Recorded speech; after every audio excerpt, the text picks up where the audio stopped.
क्या economic growth और economic development एक ही टर्म है, इनका मतलब एक ही होता है? क्या सेम मीनिंग कैरी करते हैं?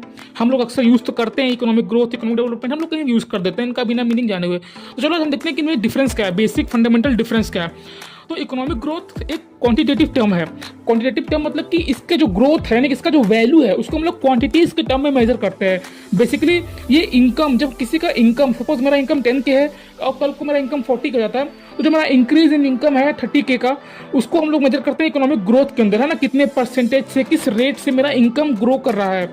और इकोनॉमिक ग्रोथ जो है वो ज़्यादातर डेवलप्ड कंट्रीज फोकस करते हैं उस पर, है ना। डेवलप्ड कंट्रीज जैसे जिनके पास काफ़ी सारी फैसिलिटीज़ अवेलेबल हो चुकी हैं, वहाँ पे लोग डेवलप हो चुके हैं, तो अब वो ज़्यादातर अपने इकोनॉमिक ग्रोथ पे फोकस करते हैं। लेकिन इकोनॉमिक डेवलपमेंट एक हॉलिस्टिक टर्म है, मतलब कि इसमें काफ़ी सारी चीज़ें, काफ़ी सारे पैरामीटर्स आ जाते हैं। जैसे कि आप जो इनकम अर्न कर लिए, अब उस इनकम से आप अपने खुद के बेटरमेंट के लिए, अपने अपलिफ्टमेंट के लिए, अपने स्टैंडर्ड ऑफ लिविंग को बढ़ाने के लिए क्या क्या करते हैं, वो आता है डेवलपमेंट।